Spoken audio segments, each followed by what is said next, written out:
Welcome to the Savvy Property Investors Podcast, a weekly show that delivers the best hard-hitting property industry news, business advice, and talks that will get you ascending in the real estate industry. Now, here's your host, the amazing award-winning property and business coach, best-selling author, and serial entrepreneur, Miss Sapphire Gray.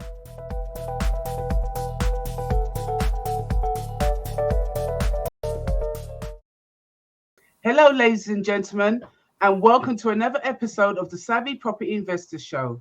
This show is for newbies and seasoned property investors, coaches, consultants, and even trainers who want to become savvy investors and build a legacy for you and your loved ones.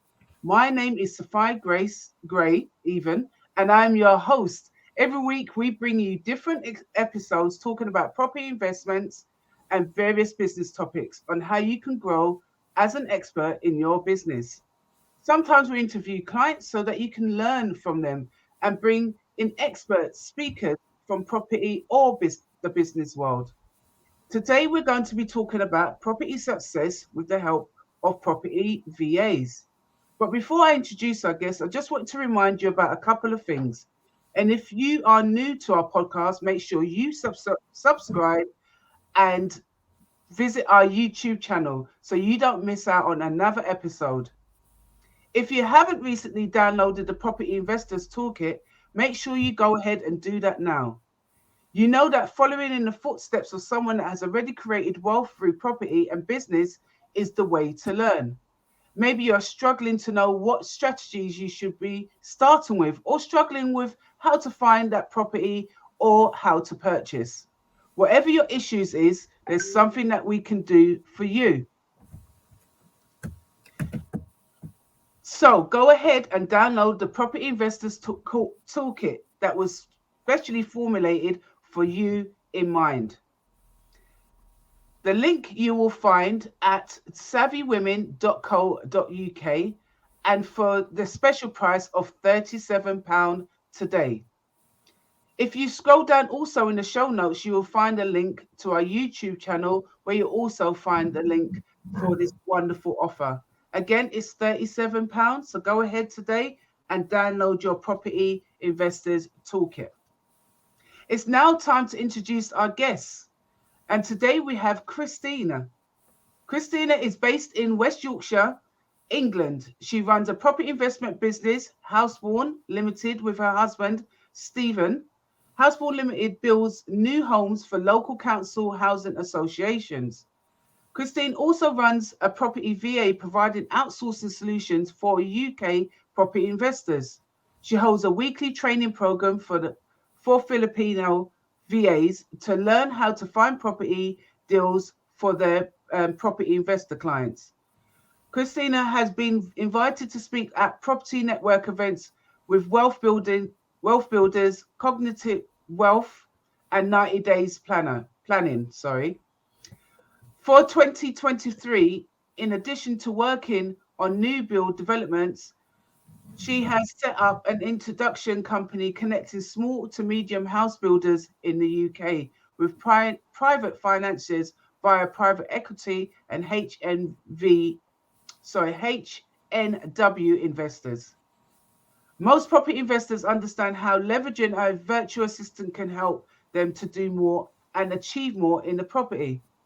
So some of the questions that we like to ask and that she has posed today is, however, most people do not know where to begin in finding or hiring or working with someone who's in a VA position and working abroad. And this usually results in frustration and costly experiments trying to get the right VA to work for you. Because she's also a Filipino property investor, she understands as well what both sides need to work on, communicated effectively to help you do more and achieve more in your property.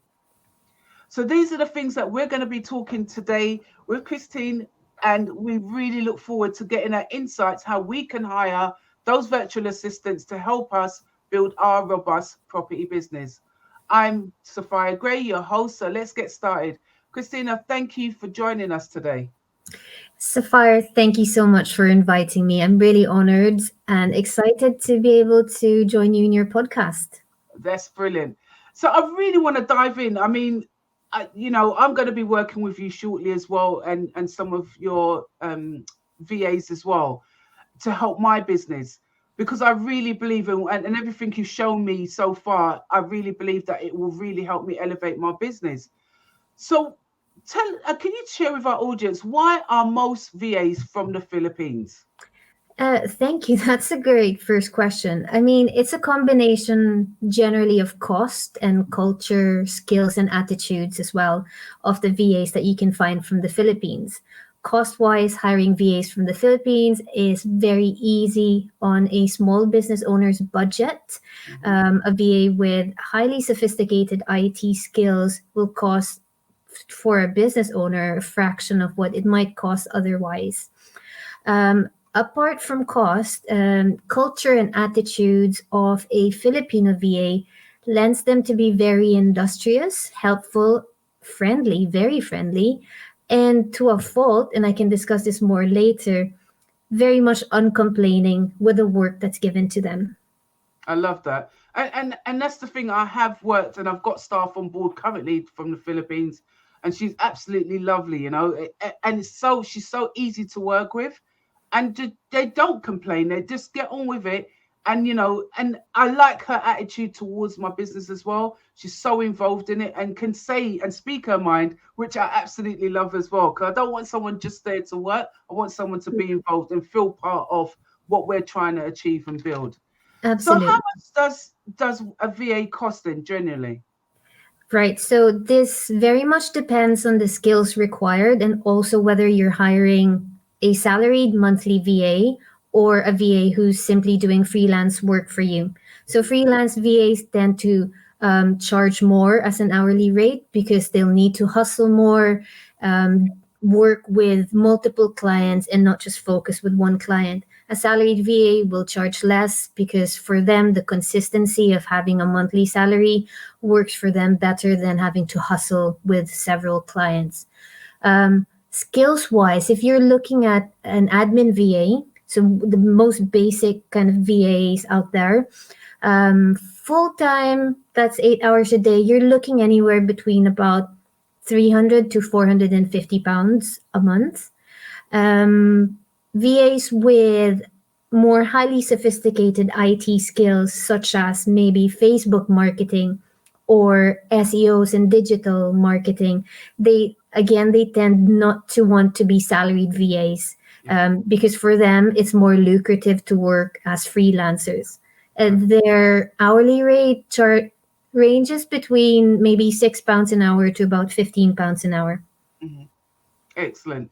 So what if someone couldn't afford to hire a VA? What would you suggest then? I understand that for some small business owners, especially if they're starting out, it's really not in their best interest to spend on a virtual assistant. They have better reasons to spend their money on, especially when they're just starting out. So outsourcing and hiring to a VA, may not be the best solution for them at this point. I would recommend for them to free up their time to think about leveraging outside the box and not just leveraging by outsourcing to virtual assistants. For example, there are multiple platforms and software out there that small business owners can utilize to free up their time. Maybe instead of hiring a graphic design VA, maybe they can teach themselves how to use Canva in the meantime. There are appointment softwares out there like Calendly and OneHub, and this will perform almost the duty of what VAs can do for them at a minimal cost, just for using the software. If they really need to work with a human person to take over some of the tasks, then perhaps they can hire a freelancer from Fiverr or Upwork just for one-off ad hoc tasks so that they're not burdened with a monthly salary. That's some great advice. But I always say that time is money as well. And absolutely. And we always work on the premise of trying to multitask everything that we're doing. So we're wearing various hats, and that can become very burdensome. And I've always said, when you're setting out a business, try to have some form of a slush fund for when you need that Absolutely. added help, that added person to say, right, please take over that. Because I noticed with VAs as well, they like to work independent of the company owner, and will go out and actually find business for them as well. So sometimes it's always, because I had somebody that I employed as well that went out and found business for me, and it wasn't even an ask. She just matched me with certain things and said, oh, that would be a good for you to do. So sometimes it's to your advantage Yeah, when you that have is someone at your side, that's a golden VA who can do that. Yeah, I love her to pieces. We're still, we're still working away, because that's how her mind works. And I Mhm. just allow her to just get on with it. It's not something that I've asked her to do, but she's used her initiative. And when you find those golden nuggets, when those golden VAs or people that you can work with and be part of your team and helping you build your business, it is worth putting aside some financial money to actually hire someone. That's absolutely true. Yeah. Yeah. So where can one find a good VA then? Like, I've just spoken about someone that is a good one for me. So where can we find good VAs then? Right. So online, there are multiple sources where you can find VAs right, left, and center. There's LinkedIn, there's Facebook. It's a bit of a wild west, as no one is really vetting these VAs. So, with regards to your question of good, that can be a hit and miss, right? Mhm. Ourselves, we are not a recruitment agency. What we do instead is when we find the VAs, we train them ourselves. That's our quality control.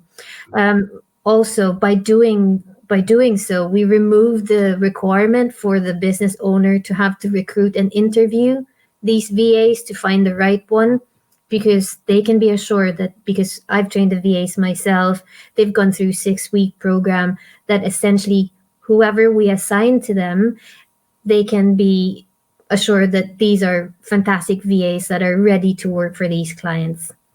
That's absolutely brilliant. And you just touched on that you actually do. So just tell me a little bit about your business. Our audience would probably be bursting saying, well, you just touched on it. What is your business? What do you do? Business, the property VA or the other property Yes, business? the property VA.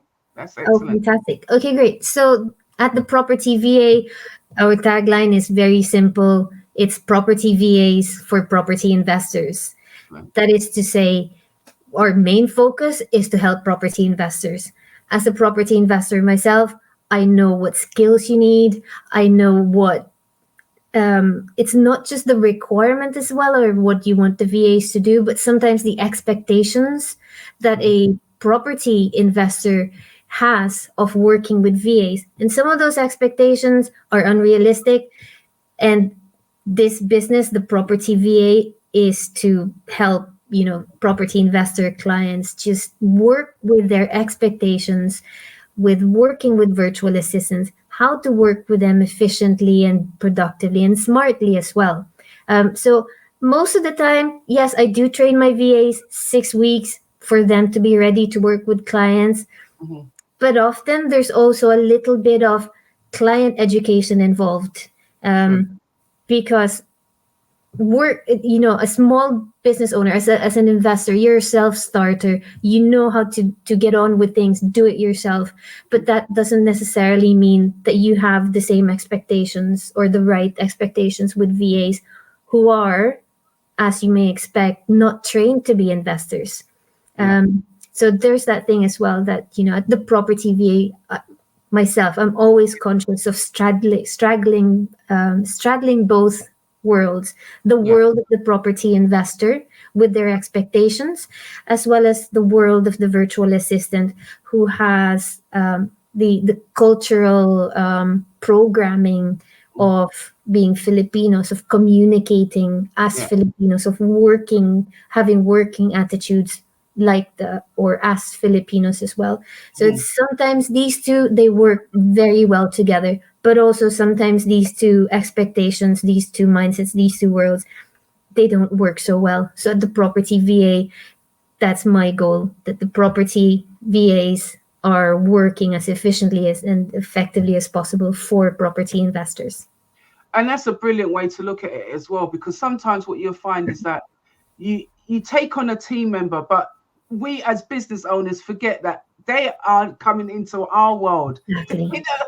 They don't necessarily know about investments or anything like that. So if you're not patient and training them and teaching them as they go along, how do you expect them to be successful for you? Because they're coming into an environment which they're not used to. They may be used to doing admin and social media and things like that, but a specific industry that has specific outcomes and needs, that's where the training and the patience comes in. And I always say that you've got to give them at least 2 to 3 months to really warm up into what you're doing. And once they get repetitive on what they're doing, it just becomes like something that they've been used to all for years. So it plays on that. And you've got to really, I always say, exercise patience. But once you do that, and the training is there, it's the world's your oyster with your assistants and part of your team as well. And I don't really like to call them assistants, because they are forming part of your team. They become your family member as well within that environment in your business as well. Absolutely, yeah. Okay, so what advice would you give someone trying to find VAs of their own? So if you're trying to find VAs on your own, you're not going through an agency, or you're not utilizing, for example, Fiverr or Upwork. I think basic practices, I would always ask for references, previous clients or employers. For security, I would also ask for a criminal background check. The way to do this, technically and specifically for Filipino VAs, is to ask them for an NBI clearance. NBI stands for National Bureau of Investigation. It's the one-stop clearance shop that we've got in the Philippines to make sure that someone hasn't had any prosecution, prior arrest, or anything like that. And why is that important then? I think trust is the main reason for that. You're working with someone who's remote. You almost never get to see this person unless you buy a plane ticket to the Philippines and meet them there. Even then, I highly don't recommend that if you've never been to the Philippines before. But that's another topic altogether. But yes, I think it would be, you can't even begin to work effectively with your virtual assistant if there's no trust involved. You're always going to be second guessing what work you give to the VA. Are you giving it to safe hands? I mean, you're dealing not just with your data and your information, but maybe your tenants, your clients, your guests, your mentees, your coachees, for example.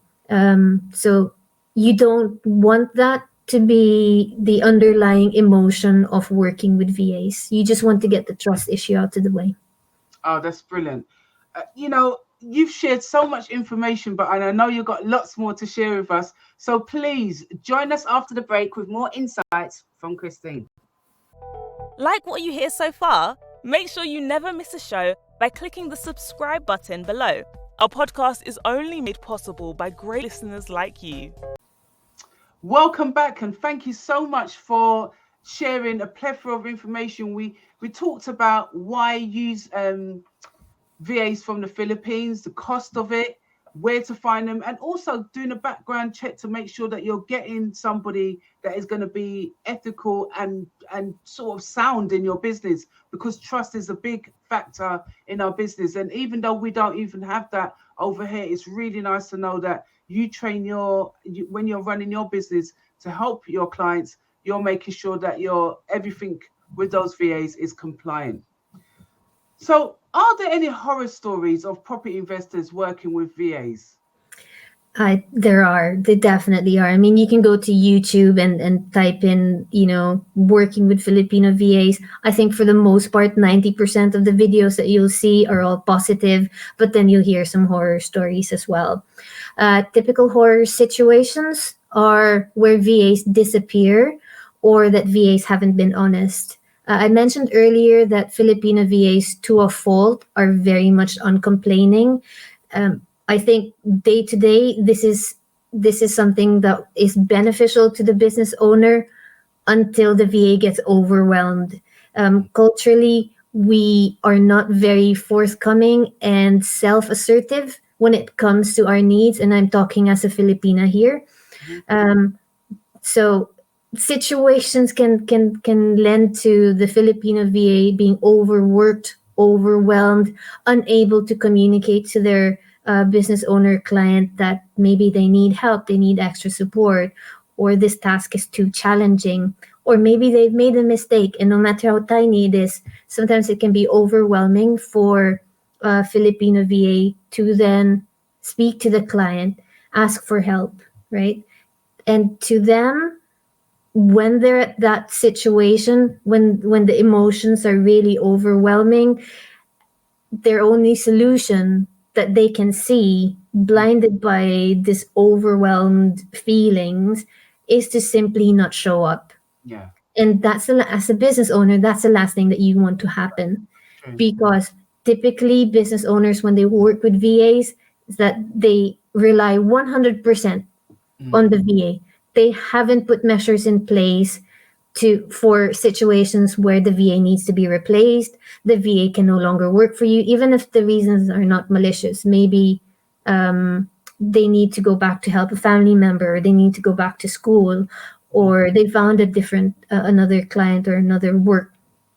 And if you haven't got that in place to make sure that the VAs are replaceable, then you're left high and dry as a business owner, having relied 100% on the VA and having to start from scratch all over again with a new VA.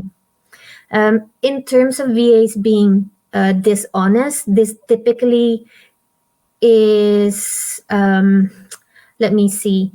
These situations are generally when the clients think that they are the VA's only clients, No. that the VAs are working for them full time, Mhm. right? And they're charging the client full time, but Right. actually they're charging multiple clients full time. I Right. think at the start, since the pandemic, this has been an issue for a lot of remote working employees. I would say here at the Property VA, how we mitigate such situations is we always start with creating a VA schedule for Yeah. the client. I can talk more about that later. Yeah, that is definitely one to look out for, is the multiple clients that they do hold, because it can really play havoc, especially if you send a WhatsApp message, you expect it to get a response straight away, and when you don't, you think, well, aren't you working for me? Shouldn't you be Mm, available as and when I need you? And then that's where the confessions come out. Look, I'm actually working for other people, and a lot of people might not have an issue with that, but when you do have the expectation that someone's working for you full time, you would like them to be present in that. So absolutely. do you need a time tracker software to sort of monitor them as well then? Great, especially with your previous question about, isn't the VA supposed to be working for me? At this time, why isn't she responding? All right, so my answer to that question is not all the time. Okay. I recommend always to create a default diary. I mentioned that just with the previous question. A default diary is deciding beforehand, before you work with a VA, what her daily and weekly routine is. This doesn't necessarily have to be a specific time that she's online, although you can definitely arrange that beforehand. So you, as a business owner, it's 9 a.m., you expect the VA to be there. 2 p.m., you don't expect the VA to be there. So that's what the default diary does. It's removing the having to decide on a daily basis what your VA is supposed to be doing. So it's removing that constant thought process or brain cells required to have to determine what is my VA supposed to be doing today, and the VA is waiting for your instructions. Having a default diary beforehand enables you as a business owner to know exactly what the VA is doing at any given time. Okay. Right. Tuesdays might be bookkeeping days, Wednesdays might be lead generation days, for example. But however, I do understand that there are other situations where, or work arrangements where the client and the VAs work on a more ad hoc basis. Maybe these are clients that have Airbnbs and they don't always need the VAs at specific times, but the arrangement might be that sometimes they'll have guests that have sent a message through their booking system or channel management software, so that the VA can then respond as and when needed. And then for those situations, yes, I do highly recommend time tracking software, so the VA herself will know which task and which client she's attending to at any given time. Brilliant. So what happens if things go belly up, go wrong? Because it's inevitable that any work in life or anything we do, things could go wrong. So what happens then? Okay, for most business owners working with VAs, they start with a service contract or some kind of, amazingly, some people even call it an employment contract. It's not an employment contract because they don't live here. They're not covered by the same laws as, yes, employers are required here in the UK. So whatever you signed with that VA, it's not worth the paper it's written on, basically, right? Unless you've got like an intermediary body, like maybe Upwork or Fiverr, to be arbitrators if anything goes wrong, right? And this typically means that you don't lose your money unless you're 100% happy with the work that the VA has submitted over to you. What I can say is our clients feel assured that because our company is based in the UK, if anything happens, anything goes wrong, they've got someone to chase, and that's me. I'm based in the UK. So, however, if you have hired independently, the least you can do is to have had measures in place at the start to protect your information, to protect your data, your client's data. But beyond, let's say, protecting your data, protecting your intellectual property like brochures, images, videos, and courses, for example, when things do go wrong with your VA, I will always recommend that it's almost like a very tough negotiating situation. Do not let your emotions override you having resolving the situation. Okay, know what your priority is with that belly up situation. Is your priority getting your money back? Is your priority protecting your data, your information? Is your priority protecting your social media pages, for example? So just remember what your priority is in that situation and concentrate on that. Okay. I would say avoid aggravating the situation further. This is not the time to win an argument with your VA. Just think about protecting your business property, as well, your business pages, everything that can harm your business, essentially. And that's the thing as well, because I've been burnt myself on a couple of occasions where I've trusted for the social media side, given out login details, even through LastPass, and it blocked me from Facebook for about 3 months. So things like that, it's like you're gonna come across situations that you think you've done everything to protect your business and your data and everything, that your intellectual properties and your assets. However, things can possibly go wrong. So I always say, just do everything to mitigate that happening. And it's not about chasing the money; it's about chasing your assets. Yeah. For me, they're worth more than the money that you potentially could lose. And when you agitate a situation, people tend to want to really burn you as well. So try to be calm about things and just handle it in a way that wouldn't take too much away from what you're trying to achieve. I think you've explained it very, very beautifully as well from your own experience, Sapphire. You go through business and you think everything is going to go well, even if you're starting out or a seasoned person like myself and yourself. We will always come up and think, oh, I've never come across that situation, but handling it in a way where it doesn't gripe or rub the other person as well, or it doesn't agitate the situation, as you said. just keeping things calm and behaving in a calm manner can often resolve a situation. And that's why I always say, with when you're working with a team, always checking with them. And when I say check in, how are you doing? Ask them about who they are, because sometimes they may feel unloved. And we all like to feel loved in business. So when Yeah. you're not checking in on them, they feel, well, I'm just there to just work for you. You don't care about my life or what I'm doing. So I always say check in. It could be anything, and it could be something that you can actually help them with as well. When you do that, they become more loyal to you, and they really want to do more for you because you genuinely care about who they are. And I I always, love that, yeah. yeah, I think also culturally and maybe person or maybe attitude wise for Filipinos as well, they really um, when they know that they can have a genuine working relationship with their clients, they're treated as family members. This is in a way your best insurance against any belly ups happening in that's your right. business working with VAs. That's right. And we touched on your business before, but are you an agency? Great question. So when I started, that's exactly what I was just doing. I was being an agent, finding VAs for clients who needed VAs. Mhm. But I quickly realized that that wasn't the best way to help property investors.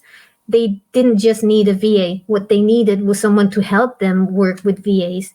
So hence the name itself, the property VA, is that the company is the virtual assistant. The company is who you outsource to. So we're not just here to find you a VA. We're here to work with you. And I mean that literally, because I'm with the clients' WhatsApp groups with their VAs. I'm included in their meetings. I'm included in their discussions. So um I would say yes, my role itself is not the VA. I'm more like the VA manager. But we've upgraded ourselves from being just an agency finding VAs to being an outsourcing company. Excellent. So uh, I That hope makes that a big answered your difference. Yeah, question. it does. And that makes a huge difference as well, because you're an investor as well, you're working in the industry on one side of your business, and on the other side, you're actually training VAs. So you kind of get what property investors, what we need, developers need. So all of these things really go hand in hand. And I know from my own experience with yourself, and this is praising you, how great you are with your clients as well. You're on point Thank with you. information being issued. You really go into details with your clients and really make sure that they're getting the best out of what the services that you are offering. And I really appreciate and love that as well, because it's Thank such you. a beautiful feeling when someone's on your side and saying, well, we can do it this way, but however, let's look at it and don't overwhelm not only myself. So you're looking at for my interest, but also the person I'm going to be working with. And I found that combination excellent.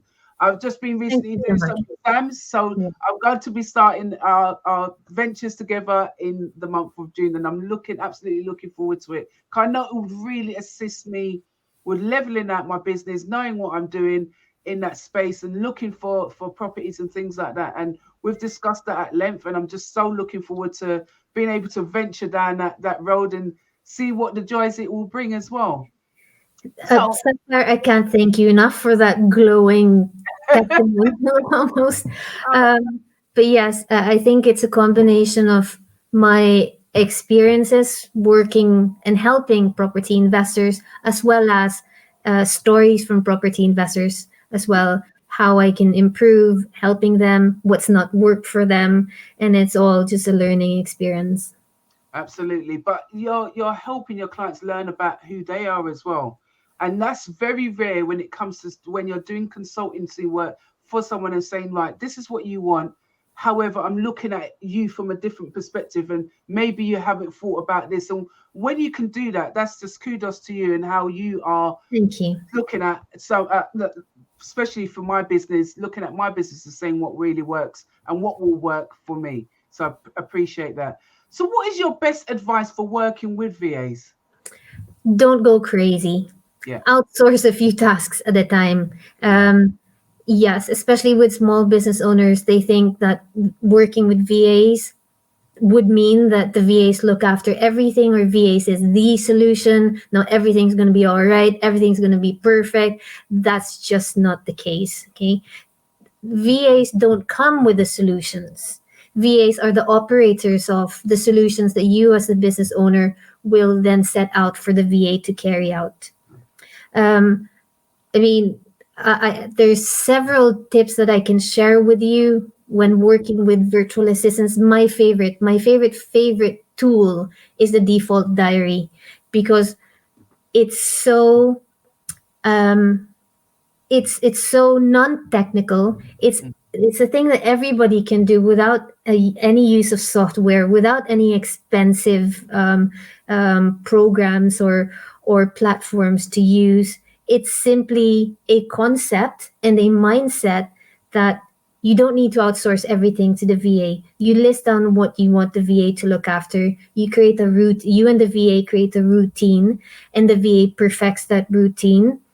And that's enough to free up 10 hours a week, 20 hours a week, and imagine what you can focus on then with that freed up time. And because the default diary is running on automatic, almost with the VA, it means that you don't need to constantly have to think about what is my VA doing. You don't have that worry or anxiety of your VA working too much, or your VA not working enough, and you're still paying the VA for their time. So yes, and also this will ultimately prevent the VA from being overwhelmed, because you want the VA to stay with you for as long as possible. You want the VA to find herself upgraded within the company so that your company grows. And so retaining that VA, getting them to perfect, a small focus number of tasks will be, for me, the best tips that I can give you for working with VAs. And what are some of the tasks like a property investor would need to get a VA to do? What are some of the tasks that the VAs that you have? Because that's what really helped me really solidify what a property investor or a property VA meant to me, was by the way that she could do the task as well. I think as a business owner, you can ask yourself, what are the tasks that you hate to do?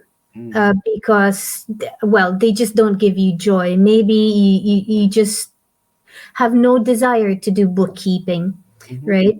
Or maybe you have no desire to sit in front of the computer scraping Rightmove for hours on end. So just the tasks that you hate to do. Secondly, you can ask yourself, what are the tasks that you cannot do? Maybe you don't know how to do video editing. Maybe you don't know how to run Facebook adverts, or doing podcasts, for example. Someone else can do it better than you. Outsource it to that person. The third is, maybe you do like and love that task. Maybe you can do these tasks, but should you be doing them? So that's the third question. Should you be doing these tasks when your time is better employed, let's say, speaking with investors, networking with people, closing, and having that deal progress over to a sale, for example. So yes, if there are things that cannot be replaced, tasks that only you can do, then reserve your time, because it is finite, it is limited, to be the only one who then carries out those tasks. And outsource the rest to a virtual assistant. I know for one that when I teach, I've got students that I teach, and the one thing that they can't, I don't know where to source properties. I don't know how to do data scraping. That confuses me. I don't know how to do the numbers. And I said, that if you don't like doing something and it is really holding you back, outsource it. And holding me back. I love that. Yeah. Don't ever sit there and think, I don't like doing something, because it will stop you growing in your business. It will stop your business even being effective because you dislike something within that business. So get somebody in that does like doing that, or you can train and assist them doing what you don't want to do. Then you will see how your business will grow. So There's sorry, Sapphire. There's one more thing that I'd like to add to that question. As property investors, as business owners, it's hard sometimes to distinguish which tasks should you should you outsource to a VA. And I help my clients distinguish between tasks that are VA-able and tasks that are not VA-able. You mentioned, for example, sourcing properties or lead generation. Sourcing properties involves two business tasks. That's marketing and that's sales, right? The sales part is when you're negotiating with the vendor, is when you're reaching a win-win solution. For the most part, I'd say 99% of the time, that is not a VA-able task. The reason being your VA is not trained to be an investor. You are. Only know your financial situation, your resources to carry out a deal. The VA will never ever replace you on that one. However, the VA can help you with the marketing aspect of sourcing properties, helping you build a pipeline of market property deals, of sending out direct to vendor campaigns to landlords, to homeowners, maybe even doing telephone tasks by ringing estate agents and letting agents. All of the background tasks leading up to you closing that the deal with the homeowner or the landlord or the estate agent, that can be a VA-able task.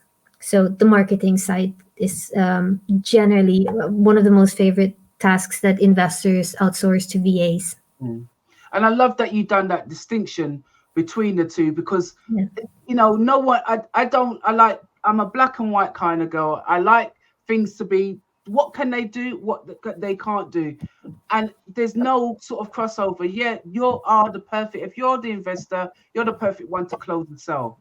You cannot rely on someone that is physically not here to do it as well. If you're in the UK and you're wanting to meet with a vendor or seeing a property, your virtual assistant physically cannot do that. They can look at the pictures and say what they think of the pictures, send you the numbers, but they cannot physically go and see that asset and make that decision on your behalf. And nor should anyone else do that unless absolutely as as you, and it's your partner or somebody that you trust with numbers to do that. But go ahead. The other thing as well with Filipino VAs is that they won't tell you that they are not supposed to do that as well. Because remember, culturally and mindset and attitude wise, we're not going to say no, we're not going to complain. You give us work, we'll do it, right? Even if they have zero clue how to carry out that task. And which, dangerously, that means for you as an investor, your VA might be doing something that is out of her depth. Absolutely. She's not trained to do it. She has no idea how to carry it out, but she's not going to say no. Why? She doesn't want to displease you. She just wants to get on with the work, so she'll try and do it anyway. Yeah. And it may have really expensive consequences for you as a property investor. And I always ask anyone that I work with, be it in this country or abroad, always say, what would you like to learn on top of it? On top of what you're doing, is there any area in business that you'd like to learn? And we, aside from what they're doing on a day-to-day basis with me, I always make time to train them in something that they find fun, or that I'm equipped to train them in, so that they've got an added tag, irrespective of if it's business or not. I love to give that as like a little bonus to them, to say, well, I can give you training in that, or I've got information that they can utilize. But again, as you said, don't make them feel overwhelmed by giving them tasks that they won't tell you no, but they simply can't do. And I'll call them the YouTubers as well, because they'll just go on YouTube and look for the video to how to do something. And that's not fair on them at all. So be practical. With your basically your support anyway, you'll make sure that the two don't ever collide like that anyway. So you make sure that what you're matching is a perfect match, and everyone knows what they're doing and how they should be doing it. Oh, you've been a breath of fresh air to talk about VAs, because a lot of people struggle with finding good people to work with and honest people to work with, and what they can and can't do. So how can our listeners contact you and learn more about your services that you offer? Great. So my website is thepropertyva.co.uk. All the information is there, but obviously feel free to just email me, ask if you'd like to meet me over Zoom. I'm always happy and I always welcome one-to-one chats and conversations with property investors. At the end of the day, we don't even need you and I, we don't even need to be a client and a business owner relationship. You're a property investor. I'm always open to networking as a property investor myself. We can always learn from each other. But yes, also, I'd like to invite whoever wants to join my one-on-one drop-in sessions with my current clients. I've created this thing wherein, as an extra support and also for group learning, I run VA drop-in sessions every last Thursday of the month. You may not, because tomorrow's the next session. You may join us in June. That's absolutely fine. What happens in those sessions? These are sessions wherein I help clients troubleshoot their VAs. Mm-hmm. Are there any VA behaviors that they need help decoding? Maybe any extra tips on how they can support their VAs better? Or maybe they just want to hear what other clients or how other clients are doing and how they're utilizing their VAs. Maybe it's a software issue. Maybe it's a security issue. Whatever it is, these are client-only drop-in sessions. Anyone listening to this podcast, I would invite them, even if you're not my client yet. I'm going to use that word. Even if you're not my clients yet, you're welcome to please join me with my clients in these VA drop-in sessions. They run every last Thursdays at 10 a.m. from 10 a.m. to roughly about an hour. Excellent. And you can also get hold of you on Facebook, the Property VA, and LinkedIn as well. And you've got YouTube videos at the Property VA, yeah? Yes. There will be in our show notes as well. So they'll definitely be able to get hold of you, and I'll definitely make sure that all your website and everything is on here as well. Thank you so much for that, Sapphire. It's really been enjoyable just discussing things about property and VAs with you. Brilliant. So thank you, ladies and gentlemen, for tuning in and making sure that you check out Christina's offer and all her social media handles as well. It's been excellent having you as a guest. I've learned things from you as well, as I always do. So thank you for tuning into the show, and it's been an absolute pleasure to have you here as well. So don't forget to subscribe, rate, review, download, and share. And all of Christina's information and offer will be in the show notes and our emails that go out every week. So if you haven't joined us, please subscribe, and you will be able to listen back on this interesting and beautiful interview I have just done. Thank you once again for joining us. It has been an absolute pleasure. Thank you so much. This week's episode of the Savvy Property Investors Podcast was brought to you by our sponsor, the Savvy Women Group. Thank you for tuning in. If you enjoyed today's show, head over to our website, www.savvywomen.co.uk, to gain access to our free resources and more insights about our guest speaker today. Remember, we make your business our business, so you can unlock your full potential and improve your quality of life.